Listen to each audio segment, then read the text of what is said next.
miren cómo el hilo narrativo de la entrevista anterior nos lleva a esta siguiente entrevista que estoy encantado de hacer con la periodista y amiga Rosana Cueva, directora del programa Panorama. Rosana, es un gusto tremendo tenerte. No, de igual manera, por supuesto. Decía lo del hilo narrativo porque justamente la persona acusada y además que se propone suspender 120 días es Luis López Vilela, presidente de la Comisión de Fiscalización, que tiene que recibir el día miércoles al hermano del presidente por el caso Conirsa C.I.M. Vizcarra, ingeniero SAC. Como mujer y como periodista, te pregunto, a ver, del SAC, ¿este señor debe presidir esa sesión o no? No, yo estoy convencida de que en absoluto, porque, mira, incluso hay otro indicio que nos ha dejado claro el testimonio de la congresista Paloma Noceda, ¿no? Que incluso sin el conocimiento del resto de los miembros de la comisión, simplemente de manera personal notifica, invita y cita precisamente al hermano del presidente, que es actualmente el gerente general, ¿no es cierto? Entonces, lo que aquí de alguna manera se puede advertir, sentir, oler, es que hay un afán protagonista y de esa manera de poder distraer. Entonces, imagino, dentro de todo este momento en el que se encuentra, necesita victimizarse, necesita erigirse como una especie de personaje que lucha contra la corrupción y hace uso de esto.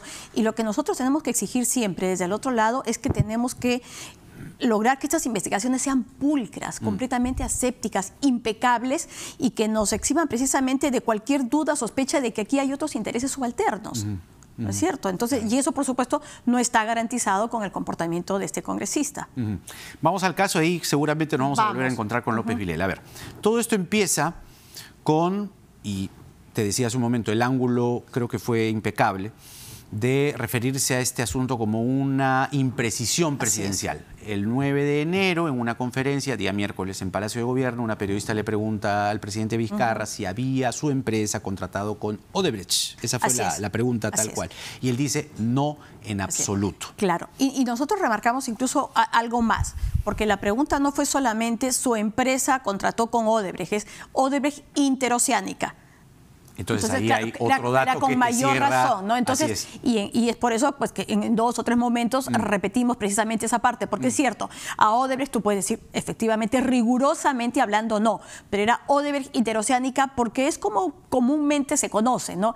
Entonces, ahí el tema de la imprecisión, porque efectivamente no era Odebrecht la que había hecho, pero era Conirsa, donde Odebrecht tenía el 70%, ¿no? Y que poco a poco se ha ido recordando, poco a poco se ha ido aclarando, y que lo ideal hubiera sido que se pudiera aclarar o en todo caso explicar pues de una manera más inmediata. Yo sí creo que ahí también hubo una falla respecto a los reflejos, ¿no? Frente a esta situación. ¿Crees que fue digamos, lo agarraron distraído al presidente, no la tenía clara, había algo que escondía? ¿Cuál fue tu impresión cuando...? No, mi impresión es incluso cuando tú ves el video de la respuesta que sí hay una actitud de desconcierto, de no saber qué hacer. ¿No? Como que, ¿qué respondo? ¿Cómo es? ¿No? Porque yo sí creo que sí tenía claro, porque digamos el peso de Odebrecht era enorme, ¿no es cierto? En cualquier obra en la que él actuara como consorcio de esta empresa, perdón, siempre la gente lo refería como Odebrecht. Pero yo sí creo que en ese momento pues es el hombre que es el símbolo de la lucha contra la corrupción, el que tiene que dar un timo de señal, así es, y en medio de eso decir, sí, mi empresa contrató, debe haberle costado y haberle costado mucho, porque incluso a partir del día que nosotros le hacemos saber a Palacio que tenemos esa información, que tenemos los documentos donde aparece precisamente esta relación y él como proveedor, pues se toman varios días que son a los que yo me refiero que no hubo los reflejos rápidos que se esperaban porque se pudo haber inmediatamente pues dejado de lado. Sí, es cierto, me equivoqué, es Conirsa, no Odebrecht, ¿no? Pero ahí como que algo faltó. Ahora, lo concreto y que mucha gente se debe estar preguntando, ¿no? Yendo a la raíz de la imputación o en todo caso del señalamiento. ¿Existirían faltas administrativas, faltas éticas, faltas a la administración pública o solo queda en una imprecisión de parte de la empresa del presidente? Fue una imprecisión. Hasta donde nosotros pudimos llegar era una imprecisión.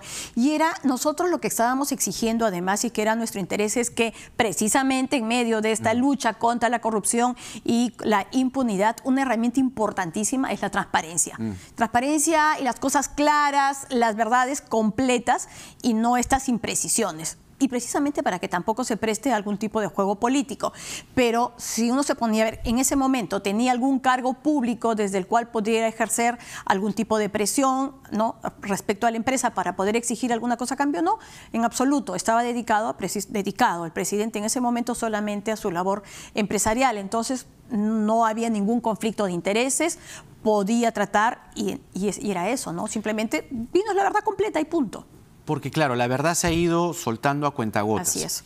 Y un documento de la SUNAT advierte que en el año 2010 él deja de ser empleado de la empresa. Claro. ¿Eso no crees que lo libera de cualquier responsabilidad concreta? No, porque entre la documentación a la que tuvo acceso también Karina Noboa, porque Karina Noboa estuvo, como comprenderás, investigando en registros públicos. Es la reportera de investigación que es la reportera que hizo precisamente este reportaje. Encuentra que durante esos años él tenía unos poderes, y unos poderes grandes, como representante de la empresa. Él estaba encargado de un área específica como de operaciones, pero igual él podía incluso llegar a negociar algunos contratos. No estoy segura exactamente de los alcances, pero era un poder pues bastante amplio, ¿no es cierto? Por lo que se hace muy difícil que él no pudiera haber estado al tanto de eso, ¿no? Y además igual seguía siendo accionista de la empresa. Pero de ahí, digamos, ¿crees que no, pero insisto, en el tema de delito no había ningún delito, no había un tema de conflicto de intereses, era un tema de transparencia y frente además a una entrevista pública. En una conferencia de prensa. En una conferencia de prensa, pues a decir la verdad completa, ¿no? Voy a usar una palabra que nos trae malos recuerdos recientes. ¿Fue el presidente desprolijo en su documentación? Mira, más que la documentación, creo que en su memoria, ¿no? Entonces el banco de datos como que no funcionó muy bien ahí. Entonces, y yo creo que por el desconcierto que muestra en ese momento, tuvo probablemente todas esas dudas respecto al mensaje que tendría que haber dado el hombre que en este momento está precisamente al frente de todas estas acciones. Entonces creo que ahí un poco como que se le movió el piso y no supo cómo responder, ¿no? Pero ahora, que de ahí a llegar al tema de una investigación es válido, por supuesto, es legítimo este interés. A mi parecer es una exageración. Llevarlo a la comisión de fiscalización. Claro. Que el hermano vaya a la comisión de fiscalización. Claro, ¿no? O sea, a mí me parece bien que hay que investigar, pero imagínate si te vamos a poner a investigar absolutamente a todos los proveedores. Ser proveedor de una empresa acusada de corrupción no es un delito. O sea, hay algunos en los que tú sí puedes de alguna manera detectar unos conflictos de intereses enormes, ¿no? O sea, pero hay casos que no se pueden comparar. Lo que no se ha tenido a la vista, por lo menos no he podido tener ni públicamente ni a través de fuentes, es el contrato. El contrato de CIM Vizcarra con Conirsa. Porque ahí nos aclararía muchas cosas. Pero ¿no? digamos, claro, en este caso serían ellos los que tendrían que mostrar, porque incluso Vizcarra. Cuando nosotros, así es, nosotros encontramos los primeros montos, estos ascendían a 320 y tantos mil soles, ¿no es cierto? Porque eran solamente de dos momentos distintos. Estos informes a los que estaban en el almacén de Odebrecht, además, eso pues le muestra el peso que tenía Odebrecht, por supuesto, dentro de ese consorcio, eran de 3 meses. Entonces era el de 2006, el de 2008, ¿no es cierto? Y pero luego ya él ha ido dando a conocer, como tú dices, a cuentagotas, pero en todo caso usted tiene ya una imagen más amplia, ha sido alrededor de $500,000, ¿no? Entonces, digamos, ya estamos hablando, ¿no? El domingo. Claro, 1 millón y pico de soles por todo ese tiempo. ¿Tú crees que él siempre supo que era Odebrecht o se olvidó, se le pasó? Es que está con tantas cosas que soltó la primera palabra que se le ocurrió. No, yo creo que siempre supo que era Odebrecht. Mira, no hay empresas tan grandes, o sea, aquí mismo en Lima, hoy a nivel nacional, Odebrecht pesaba y se conocía. O sea, todo el mundo de cualquier obra te hablaba Odebrecht. Ahora, pues imagínate en el sur del país y una obra de esa envergadura. O sea, creo que era imposible no tener claro que Odebrecht era el socio además mayoritario, y estamos hablando de una persona que además ha tenido pues varios cargos públicos después por supuesto, pero que estaba ahí, pues, ¿no? Odebrecht era la que estaba haciendo Pero en estricto ser proveedor de este consorcio, conformado mayoritariamente por Odebrecht, alrededor del 70%, lo hace, digamos, merecedor de un señalamiento delictivo, no, penal. Entonces, en absoluto. ¿por qué y eso no lo dejamos aclararlo clarísimo desde el principio? Claro, por eso es lo que yo te decía, que yo sí siento que ahí hubo una falla garrafal respecto a los reflejos para la respuesta, porque además la hicimos saber nosotros con la anticipación debida, pedimos de todas las maneras posibles, o sea, por favor, todas las maneras en las que puedes ayudarnos a aclarar nuestro incidente, porque lo que estaba claro para nosotros era el tema precisamente de la imprecisión por Odebrecht interoceánica, ¿no? Pero sí, no sé qué pasó ahí. No sé qué pasó ahí, hubo un enredo y al final lo único que enviaron fue esta carta aceptando que sí habían contratado. Y nuevamente, con IRSA, no con Odebrecht. Con IRSA, claro, pero con IRSA es Odebrecht. 70% es Odebrecht. Yo puse un ejemplo en una columna que escribí justo el domingo, que, a ver, la asociación con IRSA-Odebrecht es como cuando, ¿te acuerdas cuando José Domingo Pérez entrevista a Chávarri?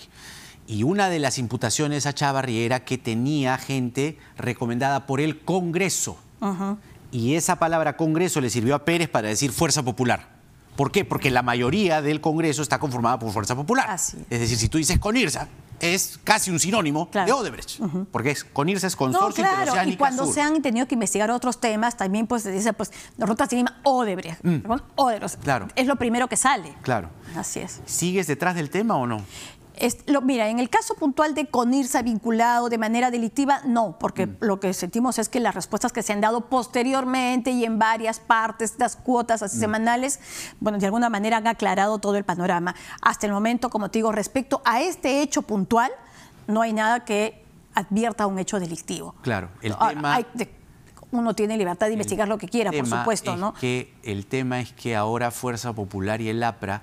se la pone en bandeja, pues. Están, claro, pero están, digamos, alentando esto que tú te los imaginas y deben estar soñando con una vacancia, ¿no? O sea, llegar al escenario de vacancia. ¿Tú crees que las cosas como están hasta ahora puede parecerse a el evento Kuczynski o no? Es que no tienes todavía nada.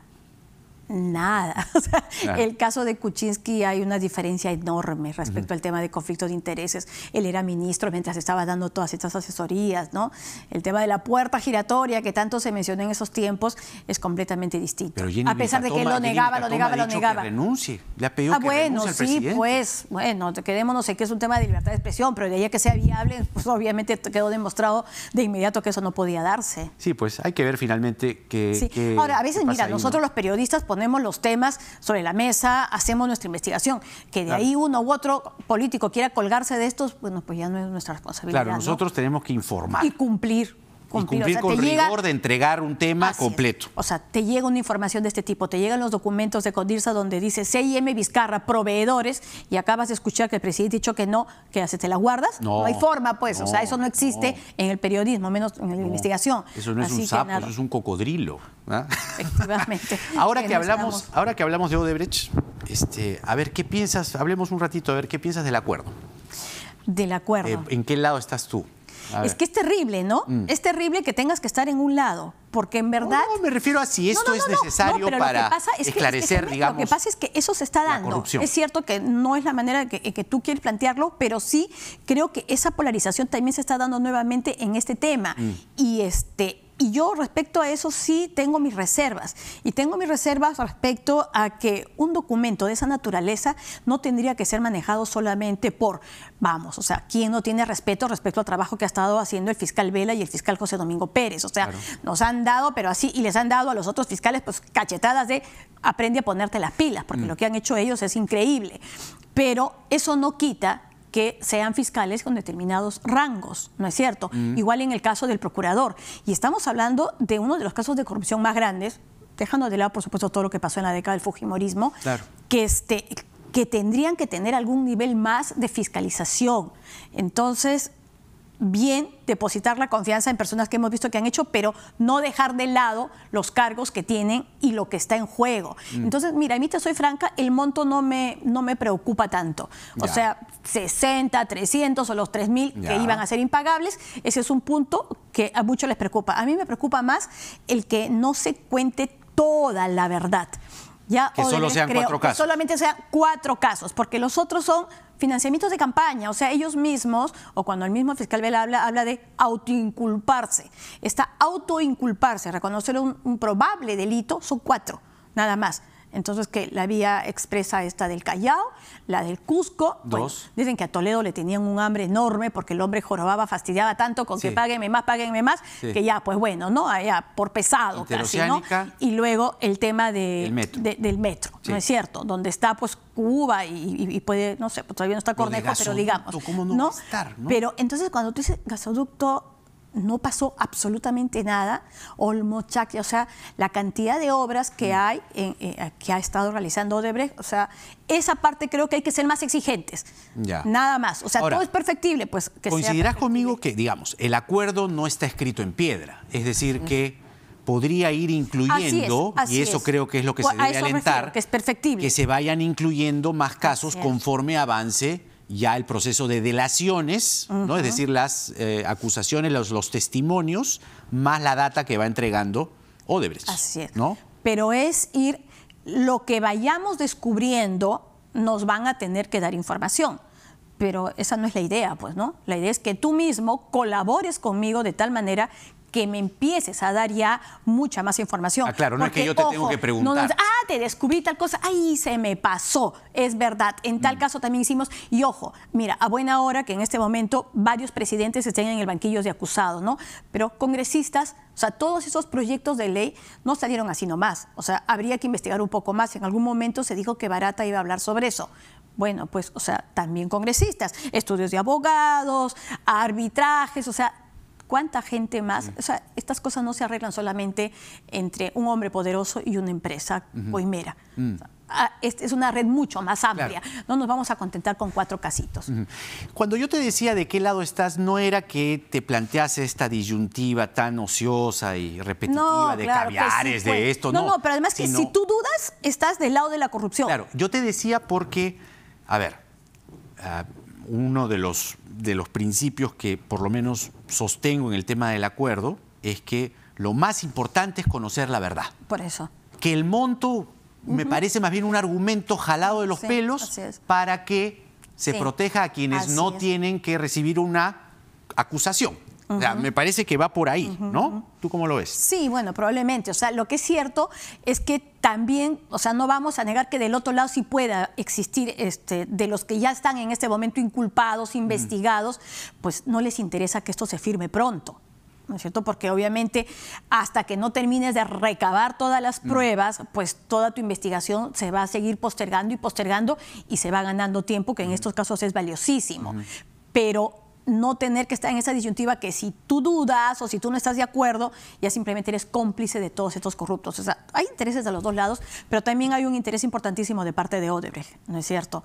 Entonces, ok, y negociémoslo en igualdad de condiciones. Y no solamente que no está aspirando todo... a lo que tú buenamente quieras darme. ¿Sientes que no está del todo igual? Es que, ¿no es un acuerdo en igualdad de condiciones? Sí, eso siento. Eso siento. Porque sobre el monto hay una paradoja que me llamó mucho la atención mientras el caso va avanzando, y es que la cifra se calcula en base a una ley aprobada en el Congreso, exonerada de segunda votación, y además con un reglamento que se firmó en mayo del año pasado. Que es lo que dice que por eso el procurador pasó de 3.000 a 610 millones de soles. Entonces, ahí hay un discurso, no voy a decir esquizofrénico, sino más bien convenido. Sí, pero igual habría que estar revisando todas las declaraciones que se van dando respecto a esta misma fórmula para llegar al monto, ¿no? Porque entiendo que desde Procuraduría se han estado también haciendo algunas precisiones que te digo, en mi caso, lejos de aclararme el panorama me han confundido un poco más. O sea, total, ¿se hizo sobre precisamente este esquema que se ha planteado desde el Congreso o se hizo desde otro, ¿no? Entonces, ahora, al final de cuentas, eso lo tiene que ver la Procuraduría, ¿no es cierto? Entonces, bueno, no va a ser fácil, no va a ser difícil seguir el ¿crees rastro? Que finalmente con el acuerdo vamos a que tiene que firmarse y que tiene que darse toda la verdad? O sea, es lo que se espera, es lo que va a pasar, o Odebrecht se va a salir con la suya. Es que, bueno, yo sí espero que se firme. O sea, yo sí de verdad confío en que, en este caso, lejos de tener una actitud de me cuestionas y no tomo en cuenta nada, algunos tienen que tener claro que pueden haber estas críticas constructivas, perfeccionar precisamente este acuerdo, colocar, digamos, esta colaboración o este acuerdo en mejores condiciones de mayor beneficio para nosotros y que alcance todo lo que pueda alcanzar, insisto. O sea, está bien que miremos lo que está pasando a nivel nacional con los presidentes, pero dentro del país hay una sensación de impunidad horrenda. Cuando tú ves, o sea, que casi no hay alcalde que no pida comisión, que no hay presidente regional que no haya salido forrado, donde la excepción vienen a ser más bien en este caso, o sea, los honrados, cuando debería ser todo lo contrario. Entonces, si nosotros queremos que a nivel nacional se pueda sentir que realmente hay un esfuerzo de lucha anticorrupción, se tiene que dar en todos los campos. O sea, sí, creo que faltan más gobernadores, faltan probablemente más alcaldes. Necesitamos saber hasta dónde llegó toda esta red. Oye, pero finalmente, ¿con quién nos vamos a quedar? Pero tenemos que limpiar la casa, hay que limpiar la casa, hay que limpiar la casa. Cierto, no vamos a quedar con además, y además, incluso en cada una de estas regiones, pues a veces hay varias denuncias hechas que simplemente están ahí, ¿no? Durmiendo y que podrían reactivarse. Porque, a ver, sobre el monto, que es un tema que se además, machaca si nos vamos mucho, a quedar con corruptos, ¿para qué? Yo no los quiero. Por eso, claro. No me importa. Claro, porque te decía, sobre el monto, ¿no? 610 millones de soles, es una burla para el país. ¡Que se vaya Odebrecht! No. ¿Cómo interpretas esa frase? Es decir, ¿qué hay detrás? A ti que te gusta ir al detalle, a la minucia. Detrás de esa frase, ¡que se vaya Odebrecht! ¿Qué es lo que hay para ti? Ahora, es tratar de sintonizar con un sector de la población que obviamente hay populismo, es un poco el aplauso, agarrarme del sentimiento primario básico, tú te aprovechaste de mí, ahora no, te saco a patadas. Por eso te digo, yo no descarto que puedan haber estas otras intenciones subalternas o estas preocupaciones de parte de los investigados de decir, alárgalo. Por supuesto que sí. ¿Pero qué significaría que se vaya Odebrecht? ¿Qué significaría? Bueno, y que se corte el acuerdo. Significa que no nos quedamos en... Según los fiscales nos quedamos absolutamente en nada. Habrá que precisar eso, ¿no? Porque los testimonios ya no tendrían ese valor, es algo así como que se retiran y ya los documentos que se entregaron ya entran todavía unos procesos de validación, ¿no? Entonces, complicaría muchísimo, pero es por eso que tengo esa sensación de este aprovechamiento de Odebrecht, ¿no? Te doy estos 4, me necesitas, requieres mis testimonios, lleguemos hasta ahí. Pero complicado, claro. No es fácil y estoy segura que ninguna solución va a dejar satisfechos a todos. Pero sí hay que pedir un poco más. Pero digamos, al ladrón lo tienes que hacer pagar acá, ¿no? O sea, y que confiese lo que ha hecho. Así es. ¿No? Porque tú quieres llegar a la verdad. Así es. Todo. Así es. ¿Temes que no se llegue a todo? O sea, porque sí, esa es otra preocupación, ¿no? O sea, todo también es de una dimensión, ¿no? Porque, como te claro, digo, otra idea que se está entretejiendo es, no, ahí solamente se la quieren agarrar con 2, ¿no? Con Alan y con Keiko. Y a los demás, impunidad. ¿Qué es lo que lees todos los días? Así es. Mira, el caso de Nadine Heredia y Ollanta está bastante avanzado. Entiendo que también hay algunos avances en el caso Susana Vierán para los que precisamente hacen falta recabar todos estos testimonios que tienen que estar pendientes en Brasil, ¿no? Porque no es tan fácil saltar de una etapa a otra en términos procesales, ¿no?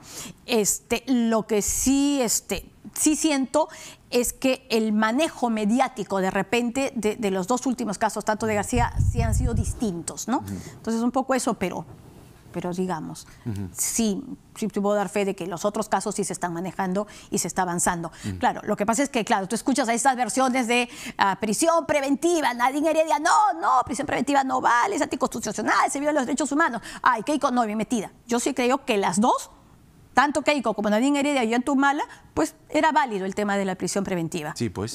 Estaba dentro de lo legal, extremo, no es lo ideal, probablemente, pero estaba dentro de lo legal. Entonces, en ese sentido hay que ser consecuentes, ¿no? Así es, consecuentes en todos los casos. ¿Te acuerdas cómo era Carguancho la vez pasada? Y Vela también, y también, bueno, Domingo Pérez no, porque le estaba viendo otros casos, claro. ¿no? Pero la de agresiones y la de cosas que salían de distintos lados, a hacer pueblos con la cara de Carguancho, ¿te acuerdas? Así es, y de pronto todo cambió, ¿no? Entonces, nada, hay que estar siempre así con consecuencia. Rosana, siempre es un gusto conversar contigo, te agradezco por este entrevista. No, a ti también, por supuesto. Y te veo el domingo, como siempre. Como siempre. Gracias. Rosana Cueva, periodista y directora del programa Panorama, hablando del caso de Vizcarra y además del acuerdo con Odebrecht, que es un caso que todavía vamos a seguir presenciando y sobre todo definiendo, porque en el Perú de hoy nada está dicho. Que tenga usted un muy buen fin de semana. Nos vemos el lunes. Chau, chau.